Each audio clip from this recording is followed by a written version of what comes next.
morning, my peoples. Good morning, my peoples. I'm trying to make this right here another short video, but and I'm gonna jump right into it.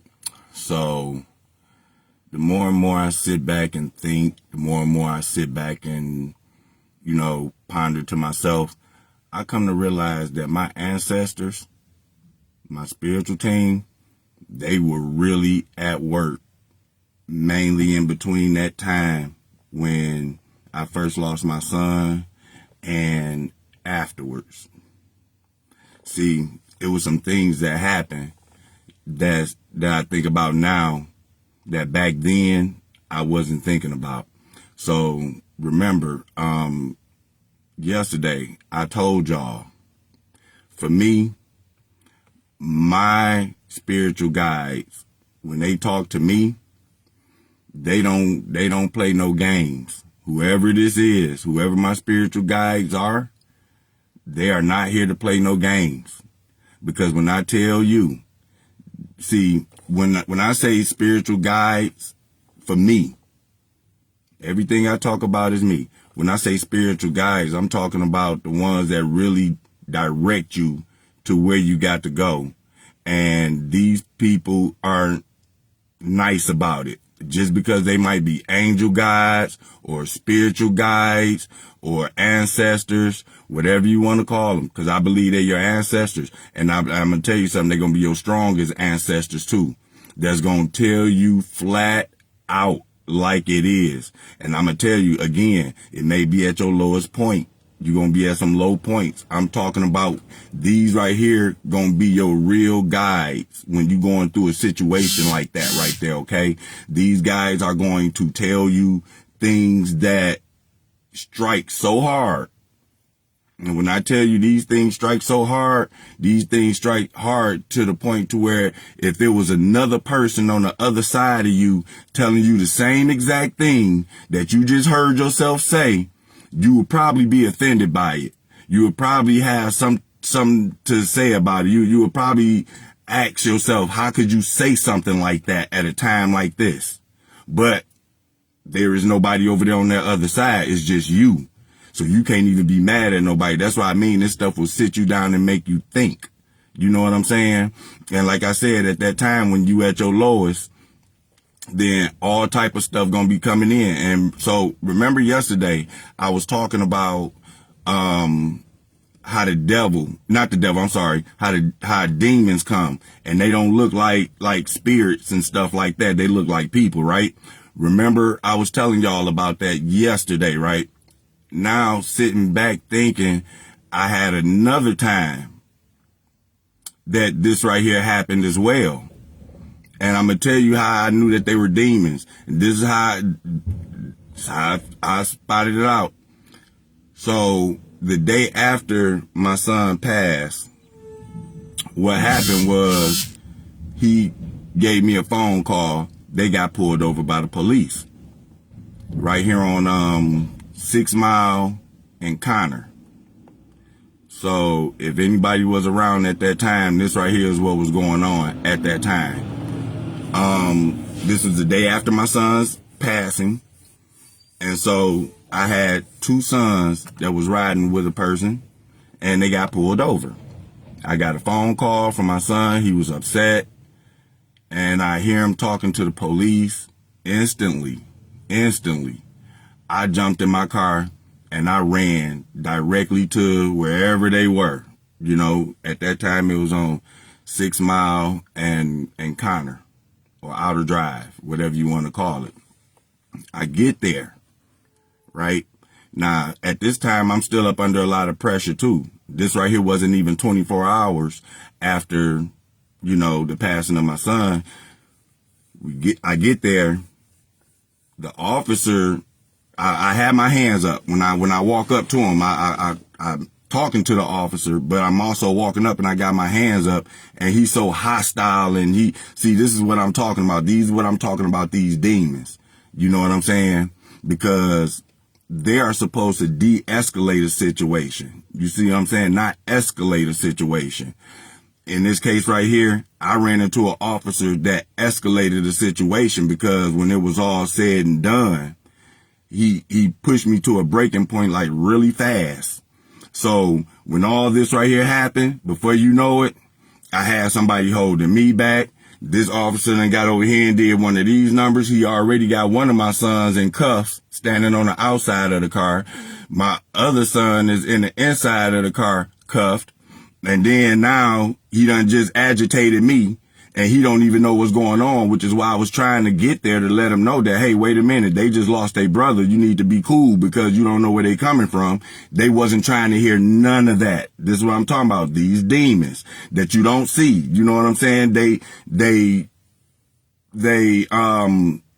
everything about them, it was gone. It was like a total detachment. You know what I'm saying? They energy totally detached. They didn't care about none of that stuff right there. You know what I mean? Which it eventually triggered me. So before you know it, I'm coming up out my Trump hat that hit the ground. I'm coming up out of all this right here. And it's almost the middle of December. Okay. So we out there, you know, and the officer at one point in time, same officer, less than 24 hours after I lost my son, all this stuff going on, he finds out that I lost my son. He tells me to shut up at some point in time. We got it on record. He tells me to shut up. Demon. Do you see what I'm saying? Looking back at it now, demon. So he when I seen him radio for the officers, I was straight up with him. I told him, yeah, you're going to radio for the officers. You better call everything you got because you're going to need them. You're going to need every last one of them. Yeah, and I'm telling you, I didn't have the best attitude either. I sure didn't. I was yelling, I was fussing, I was cussing, and I was ready to get it in. I felt like I ain't have nothing to lose because at that time, I felt like I had already lost one son. I'm not about to lose two. I'm not about to, especially not to the hands of y'all. So I'm coming up there to get my son. And that's what and so when I got up there and he agitated me and all this stuff right here started happening and stuff, people got in between us, start, you know, pulling me away from, you know, the situation. And it was just a big crowd. And when I tell you, he radioed for them officers to come up there, 6 Mile and Outer Drive was shut down. 6 Mile and Connor, whatever you want to call it, it was shut down. It was shut down. That right there area was shut down specifically due to that. Man, when I tell you about 7, 8, 9 cars pulled up, about 7, 8, 9 cars pulled up, and they pulled up deep. Now, right before they pulled up, it was a lady. She picked me out of everybody. She had just recently had pulled up. So I don't know if she seen everything, but she pulled me to the side and she grabbed me and she said, I know something is going on. Can I pray for you? Can you please let me pray for you? Cause you need this right now. Very well. So the lady is praying for me, y'all. You hear me? By this time, you got about 9, 10, 11 officers, all of them standing on the other side of Connor over there by the airport. And the lady is praying for me, y'all. While she's praying for me, all of them decide to walk across the street at the same time. And while she praying for me and my hands is up in the air, one of the officers, I want to say the sergeant, took my hand and I was, you know, like, wait a minute, don't you see the lady praying? And she kept going. She didn't stop. She just kept praying. She kept praying. And he put my hands down. So then eventually he put my hand behind my back and she kept praying. She kept praying. Then he put my other hand behind my back. She kept praying. She kept praying. None of that stuff right there stopped them from putting my hands behind my back. But the point of the matter is, you see what she's doing. And for you to come and interrupt that, demon, that's what I'm talking about. These people that are demons, these spirits that are demons don't come looking like ghosts. Now, me looking back at it with my spiritual eyes, I can see I was dealing with a crew of demons. They put me in the car, right? And so one of the officers that had pulled up in the car that they put me in, he started asking me questions and I wasn't in a mood to talk, to say nothing. So I remained silent. So then eventually I asked him, I said, do you know Charlie Langston? Now that right there is an attorney that be on Fox 2 News. He came out, he interviewed me that same day, actually. Actually, he came and interviewed me that same day. Fox 2 interviewed me that same day, and it was supposed to air at 6 o'clock that day. And so I told him, this is me telling the officer. I told the officer, I said, you know Charlie Langston? He chuckled. I don't F with Charlie Langston. Like, I'm like, well, I said, I got news clip coming up at 6 o'clock. At this time, it was roughly around between 5:30 and 6 o'clock. This officer said, I don't look at the news, I make the news. I mean, he just said it so broad, like no care in the world. And this right here this was after they knew that I lost my son. So I told the officer, I said, well, man, that was an interview that he did with me, man, on me losing my son. Then he tried to act like, he had a little, compassion. I ain't know about that, man. I ain't know about that, this, that, and the other. So let me rewind back a little bit. When they was walking me over to the car, the officer that was walking me to the car, I told him, you don't have consent to search me. You don't have consent to, take my information. When I tell you he did it anyway, and when he did that, he ran my name. Long story short, after he ran my name, one of my sons that was in cuffs, he was released. Then they released me, and then they released my other son that I came up there to get. Because I thought it was just one of them with him. They released all of us. And when I tell you no faster than they released all of us, the person that they originally pulled over, they did not even wait for a tow truck for his car. Every last one of them took off, y'all. Every last one of them. They took off.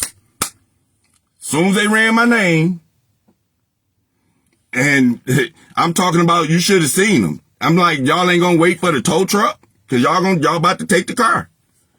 The police officer jumped in that man's car and took off. These officers working at the 9th precinct. Okay?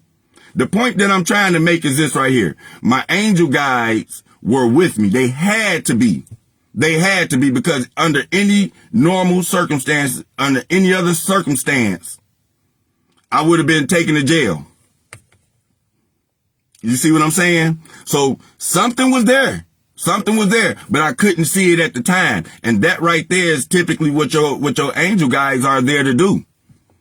They there to cover for you when you can't see it at the time. They know you'll get around to it. That's the way I felt about it. At least that's the way I felt about it after looking back at the situation. My angel guides were there. And all those right there were demons right there in front of me. Disguised as people.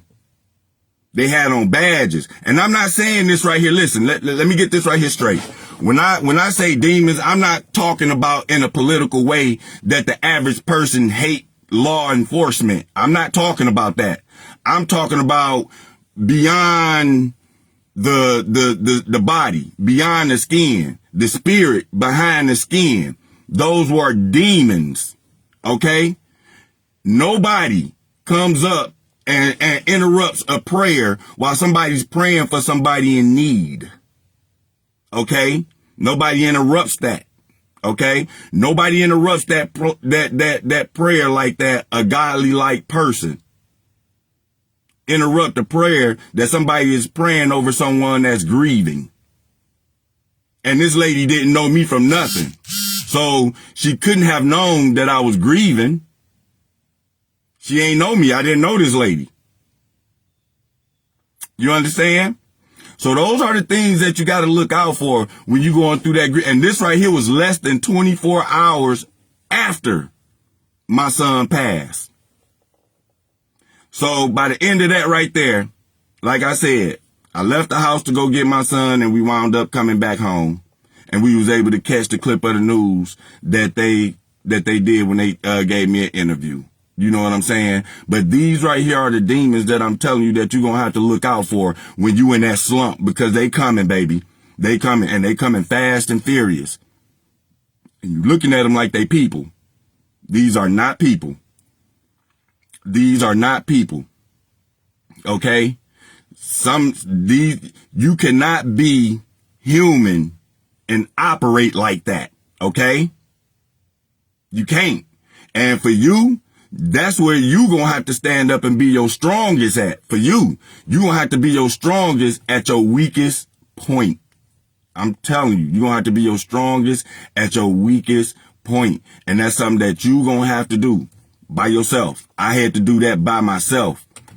It wasn't enough ammunition nobody could tell me. It wasn't nothing nobody could do. It wasn't none of that. That's something that I had to do on my own. And I'm telling you, your spiritual guy is going to help you. And when I tell you that they're going to help you at times where you might fall into a slump, and like I said, they're going to tell you, you know, the honest truth. And it's going to come raw. They're going to give you a raw truth. They're not going to patch it up like the people that you see that's around you to make you feel better. Not these guys. These guys ain't going to do that. These guys going to cut it to you raw. You know what I'm saying? They gonna tell you the truth that cannot be denied by you. By you. You know that you ain't gonna be able to deny these truths. It might feel uncomfortable when you hear it. That's why, you know, I see where people used to say that you could do whatever you want to in the dark, but God see you. People used to say, God see you. Well, guess what? When you sitting back and you listening to yourself, yeah, you can't dodge that. You cannot dodge that. And you're going to have to live with it. And like I said, that becomes a red pill, blue pill moment for you. Because either you accept it and let it burn, or you go back to La La Land where you act like nothing ever happened, don't take no accountability on it, and then that right there in and of itself is going to keep you in a low state. You will never get past this right here. It'd be harder. It's much more harder for you to get past. Much harder. But I don't want to hold y'all. Like I said, I want to make it a short video just to give you another example of how some of these demons will come and hit you, and you won't recognize it. You will not recognize it because they look like people. Okay? Y'all have a good day. And share this with somebody that you like. You don't need my permission to share this right here. Share with whomever you like. Okay? If y'all think it'll help somebody, y'all got any questions, y'all can inbox me. Any of that stuff right there, man. Like I said, it's still a journey for me. I'm still recovering right now. I'm getting better as the day go. Yeah, I am. I will say that. But, yeah, I really, and I thank y'all for being along with me on this journey as well. Facebook is only allowing 30 days for videos, y'all. So I had to transfer. So now I'm on YouTube at Hey Uncle Ronnie. Okay. If you go back on my page, you will see I got a couple clips that I shared from that page onto my page. So go there to that page and like and subscribe, because I'm not going to be on here too much more longer with them doing what they doing here. I can't. I got a lot of content and a lot of things that I would love for it to stay, but they're not allowing it anymore. So y'all go over there and subscribe to my channel over there, because eventually I'm going to be moving my content and everything that I got to say over there. And if y'all find this right here helpful, give it to somebody that may need it, because like I said, I'm still on my recovery process, man.